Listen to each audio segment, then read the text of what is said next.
보니까 좋네. 네, 네, 감사합니다. 네. 힐링 캠프 다녀오셨던 분들은 좀 쉬셨습니까? 예, 거의 뭐 어제 기절에 있었다는 소식을 많이 듣습니다. 예, 오늘 아침 부활의 기쁨이 우리 교회에 충만합니다. 오늘 하나님께서 우리 주신 말씀은 사무엘상 22장 1절부터 5절의 말씀으로 바닥에 누워 하늘을 본다. 바닥에 누워 하늘을 본다는 제목으로 하나님의 말씀을 선포합니다. 좋아하는 영화가 몇 개 있는데요. 몇 편을 보통 저는 스토리 중심이기 때문에 한 번 보면 잘 안 보거든요. 근데 계속해서 보는 영화가 몇 개 있는데 그 중에 하나가 레미제라블이라는 영화를 참 좋아합니다. 휴잭맨을 참 좋아하고요. 레미제라블이 뜻이 그거잖아요. 불쌍한 사람들. 처음 우리나라 들어올 때의 그 영화 제목이 딱한 사람들이었다고 하더라고요. 참 딱한 사람들. 예, 그 사람들의 이야기를 봅니다. 다 아시는 것처럼 빅토르 위고의 그 소설을 영화화한 것입니다.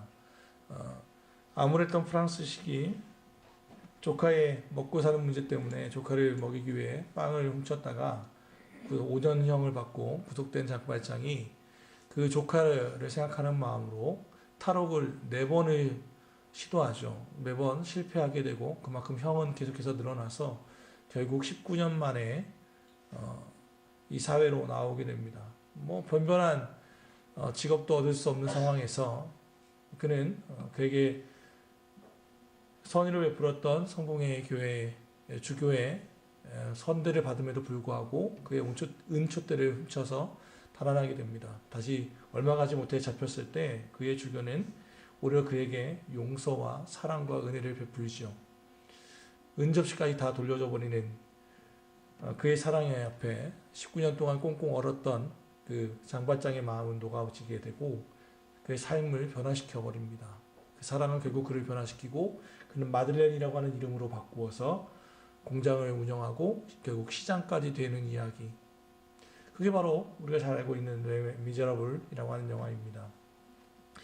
17세기 프랑스는 그만큼 어려웠습니다. 먹고 사는 문제도 어려웠고 빵 하나 먹고 사는 것 그만큼 어려웠습니다. 시대가 암울했습니다. 그런데 저는 그 영화를 계속 보면서 느끼는 것은 그런 것입니다. 사회는 어렵고 힘들었는데 결국 그것을 관통하는 게 무엇인가. 그럼에도 불구하고 참 다 같이 빡빡하고 갑갑한 시대인데 그럼에도 불구하고 무엇이 사회를 또 사람을 변화시킬 수 있는가. 결국 빅토르 유고가 말하고 싶었던 것은 사랑이 아닐까라는 생각입니다. 한 사람의 사랑. 잘못을 징치하는 것은 누구나 할 수 있는데 그것을 오히려 받아서 용서하고 사랑으로 되갚아버릴 때 사람은 변화되더라는 거죠. 이 시대도 21세기 대한민국 살아가고 있는 우리도 참 만만치 않은 시대를 살아가고 있지 않나 생각합니다. 아시는 것처럼 이번 주 우리 교회는 전교인 힐링 캠프를 했습니다. 원래 벌써 3회가 되었는데요. 이 힐링 캠프에는 특별하게 사실 기도하는 시간이 없습니다. 말씀 짧게 보고 같이 그동안 못했던 친교하는 시간들을 갖습니다. 그런데 이번 3회에서는 특별하게도 말씀을 전하는 시간도 길었을 뿐더러 우리 프로그램들을 다 뒤로 미루고 한 명씩 나와서 그들을 위해서 중보 기도하는 시간들이 있었습니다.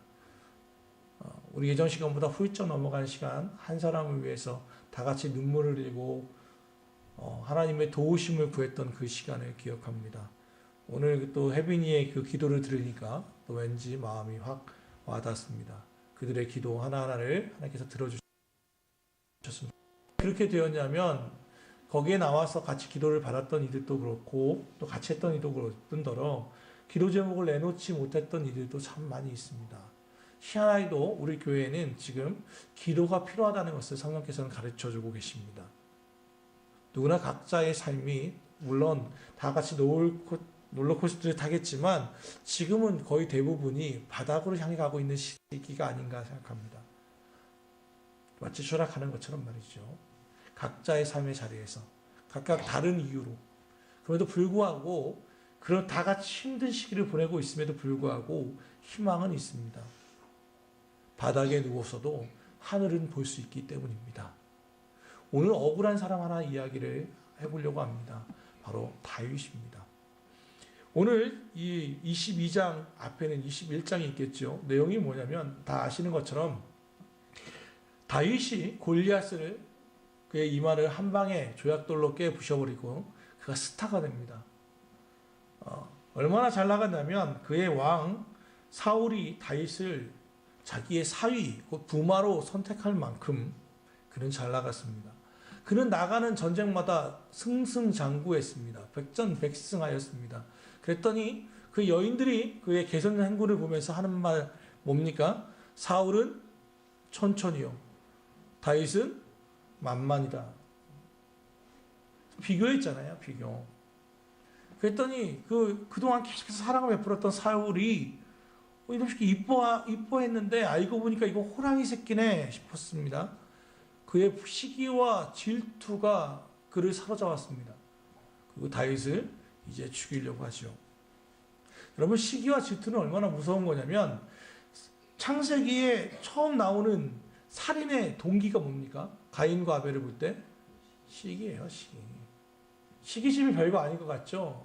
아닙니다. 사람을 죽일 만큼 무서운 게 시기고 질투입니다. 남자는 질투가 없어요? 시기가 없어요? 천만의 말씀입니다. 사람은 누구나 다 본성을 갖고 있습니다. 시기와 질투가 있어요.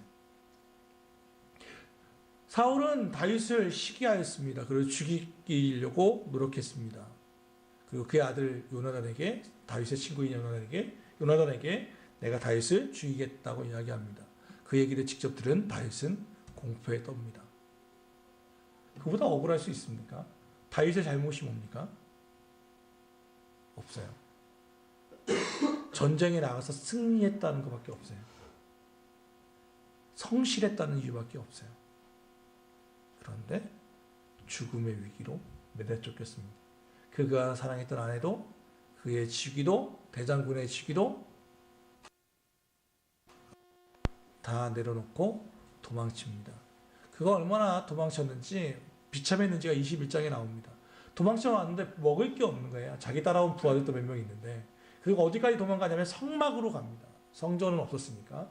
성막에 가서 먹을 거 좀 달라고 했더니, 그 제사장이 다윗의 사정과 딱한데 성막이 무슨 음식점도 아니고 줄 게 없잖아요. 그래서 하나님께 드렸던 진설병이라고 하는 떡이 좀 있었는데 다 식어 빠진 그 떡을 줍니다.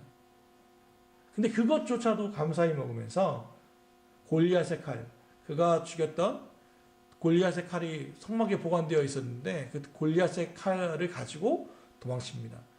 그러니까 무기조차도 없었다는 말이에요. 식량을커녕 무기도 없었지 그걸 들고 가서는 어디로 도망가냐면 블레셋 땅 가드라고 하는 지역으로 갑니다. 이게 왜 미친 짓이냐면 골리앗은 골리앗의 고향이 어딘지 혹시 아십니까? 가드 지역입니다. 가드의 위인이라 할 수 있었던 골리앗이 그를 물리치고, 그를 물리쳐서 스타가 됐던 다윗이 그 골리앗의 고향인 이 가드로 도망쳤습니다. 갈 데가 있고 안 갈 데가 있는데요. 여기를 가니까 어떻게 됐겠습니까? 이성이 없는 거예요. 다윗은 얼마나 공포에 질렸는지를 알 수 있습니다. 그냥 가까이 있으니까 가드로 도망친 거예요. 그런데 갔더니 그때 이제 정신이 딱 들어온 거예요. 블레셋 가드 왕 앞에 딱 서니까 정신이 차렸어요. 그러니까 이대로 일단 죽겠다 싶으니까 어떻게 합니까? 미친 채를 합니다. 침을 질질 흘리고 콧물을 흘리고 헛소리를 하고 미치광이 흉내를 내버립니다. 그의 나이 다윗은 20입니다. 20대입니다. 젊은 사람이요, 자기 자존심 다 내려놓고 사람 앞에서 미친 채 한다는 게 쉬웠겠습니까? 여러분, 자고 우리 힐링캠프 갔다 왔는데 자고 나면 제일 먼저 하는 거 이거 아니에요? 침 흘리면 이게 창피하잖아요. 콧물 흘리고 있으면. 다윗은 그 미친 채를 해서 그 겨우 빠져나오는 거예요. 거기서. 그랬더니 가드왕이 그러잖아요. 야, 우리 땅에는 미치광이가 없어서 한 놈 더 하는 거냐? 하고는 그래서 살려고 그러는 겁니다. 그리고 나서 오늘 22장 1절이 시작되는 거예요. 그러므로, 여기야. 그래서 그러므로 모든 억울함과 누명을 다 뒤집어 쓰고 분노와 창피함과 이 복잡한 마음을 가지고 도망합니다. 그래서 그곳을 떠나 가드를 떠나라는 거죠. 어디로 갔습니까? 아둘람 굴로 도망하매. 이 아둘람 굴은 베들레헴 근처입니다. 다윗의 고향 근처입니다. 그러니까 아마도 이 굴은요, 말 그대로 굴이에요. 황야입니다. 그 성서지리를 이제 보니까 그 회색 벽이 많았다고 해요. 굴들이 많아가지고 도망치기에 유리한 곳. 다윗이 아마도 양을 치고 할 때 많이 가봤던 곳이죠. 자기 고향까지는 못 가요. 자기 때문에 다른 이가 피해를 보니까. 고향 땅에는 못 가고 고향 근처에 있는 숨기 좋은 곳으로 도망옵니다. 거기에 도망와서 있었는데요. 일이 벌어졌습니다. 1절 한번 읽어볼까요? 자, 시작. 아둘람 굴로 도망하매 그의 형제와 아버지의 온 집이 듣고 그리로 내려가서 그에게 이르렀고, 그가 억울할 때 억울함을 당하고 당했는데요. 그때 그에게 일어난 일이 하나 있는데 무슨 일이 벌어진 거예요? 도망했다. 다윗이 아둘람 굴로 도망갔다라는 얘기를 들으니까 누가 찾아와요? 그의 형제와 아버지의 온 집이 그것을 듣고 그리로 같이 가더라는 거예요. 하나님이 우리에게 아둘람을 허락하실 때가 있습니다. 인생의 고난을 주실 때가 있습니다. 바닥을 주실 때가 있어요. 첫 번째 이유가 뭐냐면 가족의 회복이에요. 여기 볼 때는 되게 좋은 사람들 같잖아요. 다윗의 형제가 모였고 아버지가 모였고. 근데 실제 그럴까요? 원래 그렇지 않았습니다. 사무엘상 17장에 보면 이 형제들만 해도요, 다윗이 이 골리앗을 심부름하러 갔더니, 그리고 골리앗을 물리치려고 여기저기 수소문하는 과정에 형제들이 하는 말이 있죠. 너 인마 전쟁터에 놀러 왔냐? 우사리 주고. 다윗의 완전히 정말 바닥으로 보던 형제들이었어요. 이 형들은 덩치도 좋았고 다윗과 달리 잘생겼고 힘도 좋아서 비리비리한 다윗을 별로 용사로 취급하지도 않았단 말이에요. 무시를 당했어요. 형제만 그랬습니까? 아니요. 그의 아버지는요. 사무엘이 기름 부으러 이 땅에 왔는데, 예배드리러 오는데, 여러분 생각해 보세요. 여러분 좀 정말 유명한 목사님이 와가지고 한 명씩 안수기도 해주겠대. 그러면 어떻게 하시겠어요? 시간도 왜? 우리 집으로 온대. 그럼 어떻게 하겠어요? 다 불러 모으지 않겠어요? 그런데 사무엘이 이새의 집에 왔는데, 이새는요, 막내였던 이 다윗은요, 불러오지도 않아요. 양치게 해놔요. 그리고 자기 생각에 괜찮은 놈 첫째, 둘째, 셋째만 사무엘 앞으로 진행하게 합니다. 이건 뭘 의미합니까? 아버지 이새는요, 다윗에 대한 기대가 애들 말로 요즘 1도 없어요. 아버지는 철저히 다윗을 무시합니다. 무시당하고 살았어요, 다윗은. 지금이야 우리는 막내가 막 귀하고 이런 줄 알았지, 아버지는요, 다윗을 정말 저 바닥으로 봤어요. 더 나아가 사무엘이 다윗을 기름 부었을 때 그 이후에 다윗이 이제 왕제라는 걸 알았습니다. 다윗의 삶이 변했을까요? 여전히 심부름하고 있고 여전히 양을 치고 있습니다. 기름 부음을 받았는데도 불구하고 이새는 아들에 대한 대우가 전혀 변하지 않습니다. 아버지도 형제도 다윗에게 아무런 기대를 하지 않습니다. 그런데 그가 억울한 일을 당했다고 하니까 그때 가족이 모이기 시작하는 거예요. 저는 그 말이 참 무섭게 들려요. 이웃사촌이라고 하는 단어. 먼 시절보다 이웃사촌이 낫다. 뭐 좋은 말이죠. 그런데 또 하나 생각해야 할 것은 피가 물보다 진하다는 말입니다. 제가 짧은 세상을 살면서 많은 사람들을 만나보았는데 의외로 가족 가운데에 친하지 않은 것을 많이 보게 돼요. 왕래하지 않는 가족이 있음을 알게 됩니다. 그럴 수밖에 없다 싶어요. 왜냐하면 다 알잖아요. 같은 시간들을 지내와서 약점과 강점이 너무 분명하게 알거든요. 또 내 성향이 안 맞는 게 극과 극이에요. 또 어떻게 보면 부모의 사랑을 독차지하기 위해서 또 어떻게 보면 경쟁자의 삶을 살기도 하거든요. 그렇다고 내 말을 듣기도 하나요? 듣지도 않고 지멋대로 하고 또 돌봐줘야 하니까 부담되고. 가족이라고 하는 단위가 정말 어떻게 보면 가까울 땐 정말 가까운데 멀 때는 그보다 멀 수가 없어요. 차라리 무시라도 하면 되는데 마치 찌르는 가시처럼 찔러버리거든요.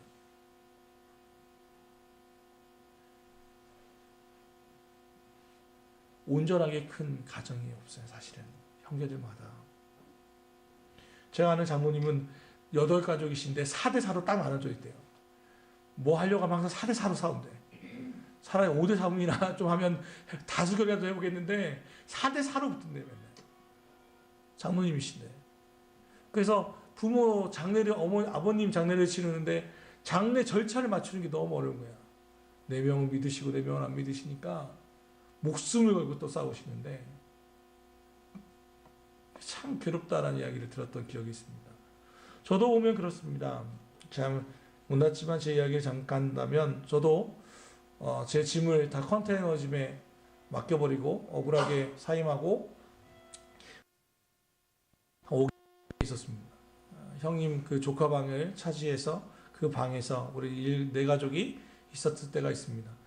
뭐 아시는 것처럼 저희 형님은 그렇게 살가운 사람이 아닙니다. 저하고는 성향이 완전 반대일 뿐더러 저한테 많은 그 꾸사름을 주시는 분이십니다. 그런데 정말 내가 억울함을 당했을 때 어디 갈 곳이 없어서 애들이 잠잘 곳이 없을 때 선뜻 자기 방을 열어주는 것은 저희 형이더라고요. 그렇다고 해서 뭐 다독여주고 그런 건 일도 없습니다.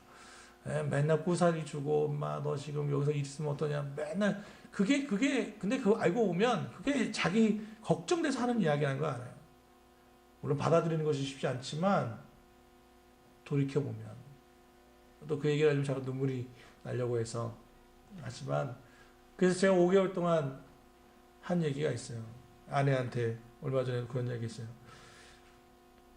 지금은 뭐 저희 형님은 조그만 기업을 경영하는 사장님이시고 저보다는 훨씬 더 잘 나가는 사회에서 보면 그런 사람일지 모르지만 인생엔 롤러코스터가 있거든요. 그의 조카들이 둘이 있는데 혹시나 또 형님이 어려울 때가 있다면 내가 진짜 목숨을 다해서 형을 도와주리라 아내한테 다짐을 했어요. 내 생명을 다해서 형을 그렇다고 저하고 뭐 이렇게 친하거나 그렇게 생각하지 마십시오. 그냥 일반 흔한 형제입니다. 그런데 진짜 내가 억울했을 때 나를 도와줬던 사람이 누군가 봤더니 저희 형이더라고요.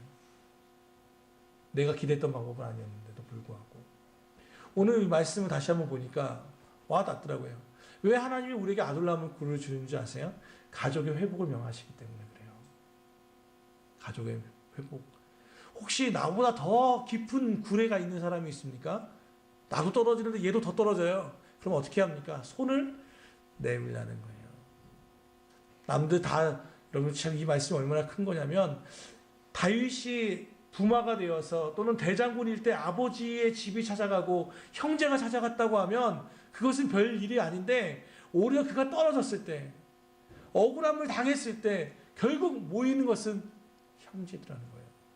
온 집이더라는 거예요. 다윗의 인생에 만약 이겨섰다면 다윗은 다시 일어설 수 없었을 거예요. 노구를 끌고 부모가 다윗을 찾아옵니다.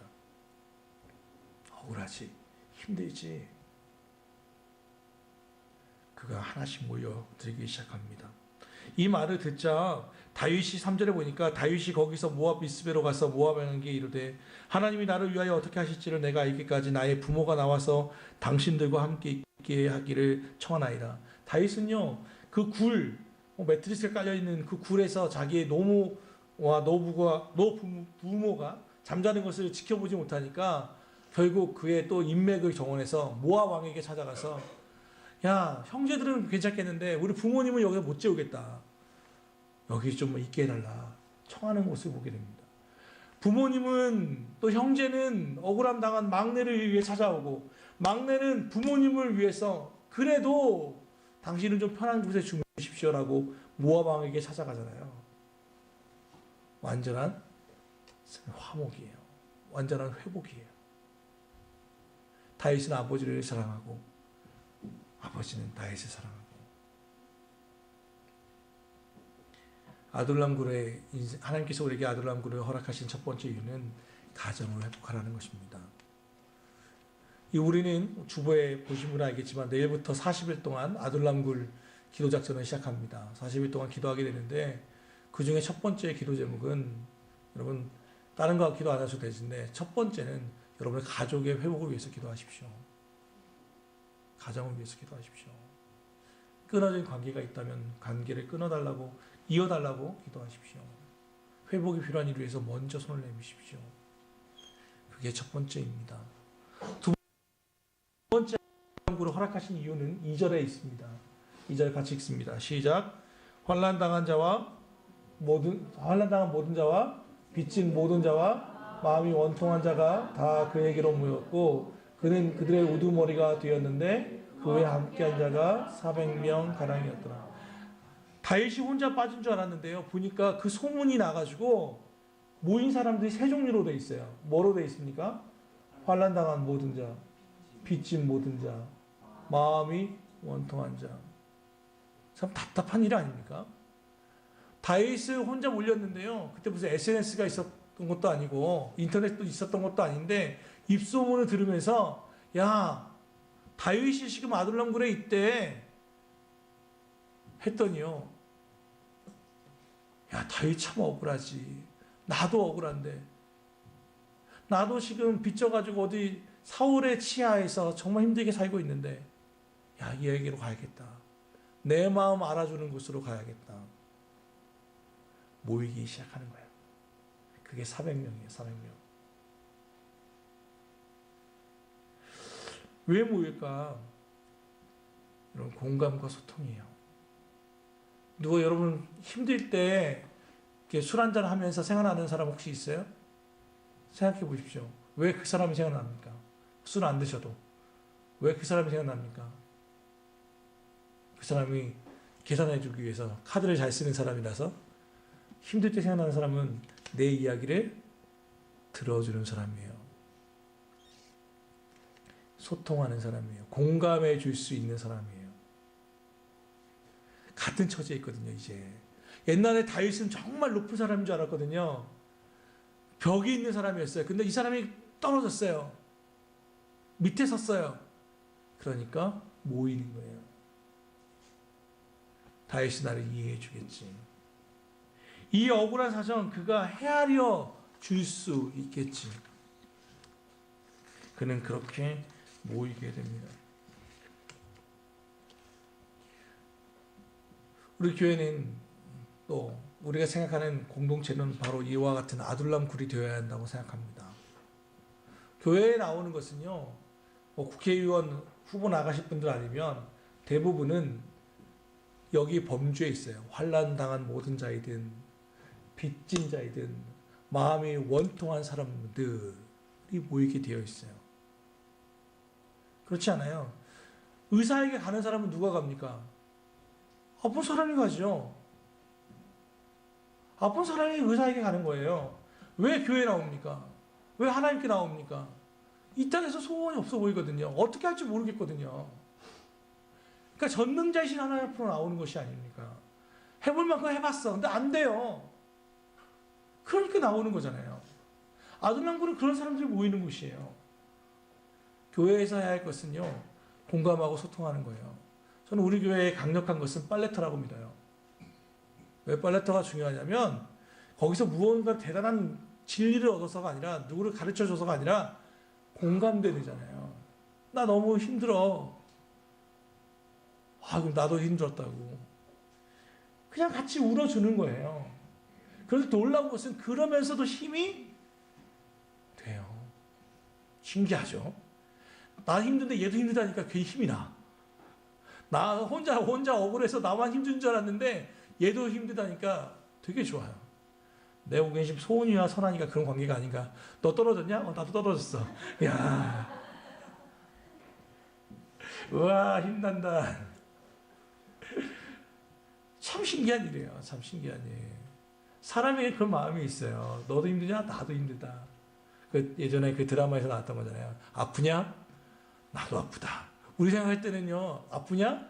힘내 했으면 좋을 것 같은데, 아프냐? 나도 아프다.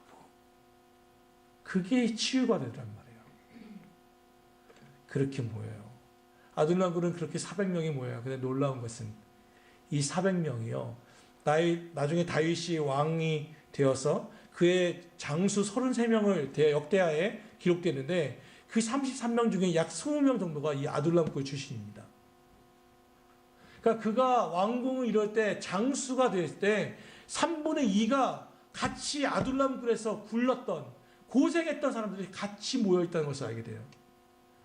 정병이 됩니다. 정병. 장수들이 됩니다. 원래는 이렇게 흔한 말로 그지 깽깽이 같았던 사람들이 모였는데 같이 구르면서 훈련받으면서 장수가 되어서 다윗의 이스라엘 왕국을 만드는데 크게 쓰임받더라는 거예요. 생각해 보십시오. 예수님의 12제자를 생각해 보십시오. 거기에 웬만한 사람들 학위 있었던 사람 아무도 없습니다.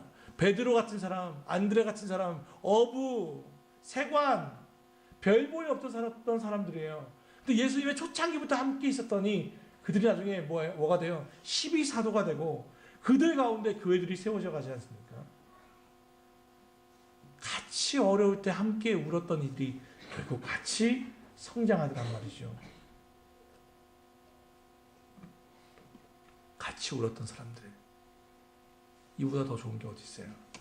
그때 그랬지. 많은 말이 필요 없어요. 그때 참 힘들었는데 그날이 오더란 말이죠. 그러면 언제까지 아둘람굴에 머물러야만 합니까? 그러면 여기서 같이 공감만 하면 끝나는 겁니까? 아닙니다. 3절에 보면 언제까지 아둘람굴에서 바닥에서 하늘을 봐야 하는지 그 기간이 명시되어 있습니다. 3절 한번 다시 읽어볼까요? 자, 시작. 다윗이 거기서 모압 미스베로 가서 모압 왕에게 이르되 하나님이 나를 위하여 어떻게 하실지를 내가 알기까지 나의 부모가 나와서 당신들과 함께 있기를 청하나이다 하고 다윗의 신앙의 고백이 하나 있는데요. 3절 언제까지 기도할 겁니까? 언제까지? 하나님이 나를 위하여 어떻게 하실지를 내가 알기까지. 여기서 다윗의 믿음을 보게 되는데요. 지금 그는 바닥에 있는데 그의 말을 잘 보십시오. 하나님이 나를 위하여 어떻게 하실지. 지금은 다른 사람이 보면 너 저주받았다, 너 끝났다라고 했을 거예요. 인생 끝난 거예요. 그렇잖아요. 소망이 없다니까요. 사울은 지금 정정하게 살아있고 온 이 나라가 그를 대적하고 있고 주변에는 전쟁에서 승리했던 그 패전국들이 있어서 다윗을 같이 죽이려고 하고 도망갈 곳 없고 자기 주변에 400명 정말 억울한 사람들만 모여있고 답이 없는 삶이라니까요. 아무것도 안 보여요. 그런데 그가 하는 말이 뭐냐면 하나님이 나를 위하여 어떻게 하실지. 하나님이 그리고 나를 위하시지. 하나님이 어떻게든 나를 해결해 주시겠지. 그게 바닥에 누워서 하늘을 보는 거예요. 하나님이 그래도 나를 위해서는 어떻게 하시겠지. 원망과 불평을 잠시 내려놨어요. 그리고 나에게 알려주실 거야. 하나님이 나를 위하여 어떻게 하실지 내가 알기까지는 이 아둘람굴에서 머물겠다는 거죠. 사랑하는 여러분, 이걸 절제적 신뢰라고 합니다. 다윗이 하나님 앞에 쓰임받았던 중요한 이유는 이것이었던 것 같아요. 우리도 그렇지 않습니까? 억울한 일 당하면 하나님이 나를 버리셔요. 하나님 밉습니다. 하나님 참 밉습니다. 왜 하나님 내 기도 이렇게 안 들어주셨습니까? 하나님 언제까지 그렇게 하실 겁니까? 오늘 하나님 앞에 수많은 원망의 말을 할 수 있습니다. 그런데 다윗의 이야기는 그게 아니에요.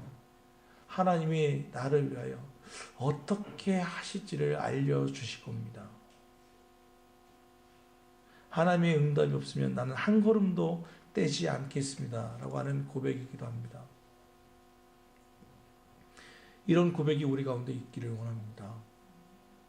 하나님이 나를 위하여 어떻게 하실지를 내가 알기까지. 모르잖아요. 모르면 우리는 막 움직여요. 막 가봐요. 그러면 또 경로를 재탐색하고 재탐색해야 하잖아요. 목적지를 분명히 설정하고 어디를 가는지를 알아야 하잖아요. 분명한 목적은 아니어도 그래서 아침에 우리가 기도하는 이유는 그거예요. 아침에 오늘 하루를 잠시 짧게 10초라도 기도하라고 하는 이유는 그거예요. 오늘 하루를 하나님 좀 붙잡아 주십시오. 오늘 스케줄을 위해서 하루를 기도하는 거죠. 오늘 만나야 할 사람들 잠깐 눈 리서치하면서 하나님 좀 도와주세요. 짧게 기도하는 거하고 아무것도 없이 시간에 쫓겨나서 그냥 하루 시작하는 거하고 삶은 완전히 달라져요. 아이들과의 관계도 마찬가지입니다. 우리 형제와의 관계도 그렇습니다. 부모와의 관계도 그렇습니다. 어떻게 하는가? 오늘 그 주보에 보면 대추 한 알이라고 하는 시를 적어 놓았습니다. 설교가 너무 잘 어울려서 장석주 시인의 시를 해 놓았습니다. 혹시 우리 가운데에 내 목소리가 되게 이 가을과 잘 어울린다라고 생각하시는 분이 계십니까? 낭송의 기회를 드리겠습니다. 네, 누가 자원하여서 에빈이 한번 읽어줄래요? 네네네. 가을에는 또 김혜빈이죠. 네, 읽어주세요. 적의 저절로 대추 안할 장석주 적의 저절로 붉어질 리 없다. 저 안에 천둥 몇 개, 저 안에 번개 몇 개가 들어서서 불기 익히는 것을 깨다. 적의 저 혼자서 둥그러질 리는 없다. 저 안에 무서이 내리는 몇 방, 저 안에 땡볕 들어날, 저 안에 초승달 몇 달이 들어서서 둥글게 만드는 것을 깨다. 주야, 너는 세상과 초월했구나. 장석주 시인의 대추 한 알이라고 하는 거죠. 우리는 그냥 대추 한 알 먹고 말지만 저게 저절로 붉어질 일은 없습니다. 그 대추 한 알에는 태풍 몇 개가, 천둥 몇 개가, 벼락 몇 개가, 번개 몇 개가 있어서 붉어진 것이 아닐까. 원래 둥그리지 않았을 텐데 이곳저곳 모진 바람에 깎이고 깎여서 저렇게 둥근 것이 아닐까라고 하는 시인의 고백이죠. 아둘람굴이 없이 인생이 저렇게 붉어질 일은 없죠. 아이들의 성장통이 없이 아이들이 클 일은 없습니다. 목요일이었나요? 선율이가 저희 집에서 제가 집에 들어왔더니 저한테 막 그럽니다. 아빠 오늘 보건소에 갔다 왔는데 여기 뭐 옆구리가 아파가지고 보건소에 양호실에 갔대요. 학교에서. 그랬더니 신나가지고 얘기해요. 아픈데 뭐가 신날까? 그랬더니 보건 선생님이 그러더래. 이게 성장통이래, 성장통. 나 키 클 건가 봐. 뭐 이러면서 왔더라고요. 내가 볼 때 많이 먹어서 그런 것 같은데. 성장통이라니까.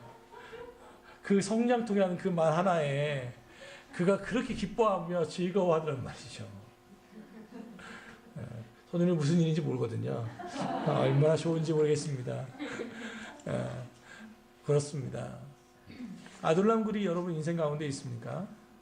아둘람굴이 하나님께서 아둘람굴을 주시는 이유가 뭡니까? 가정의 회복을 위하라는 겁니다. 두 번째는 여러분과 같은 처지에 있는 이를 위하여 기도하라는 뜻입니다. 그들에게 손을 내밀라는 이유입니다. 같은 처지에 있는 사람들. 그럼 언제까지? 하나님이 그래도 나를 위해 어떻게 하실지 알려주실 때까지 하나님의 분명한 사인을 가지고 나아갈 수 있기를 바랍니다.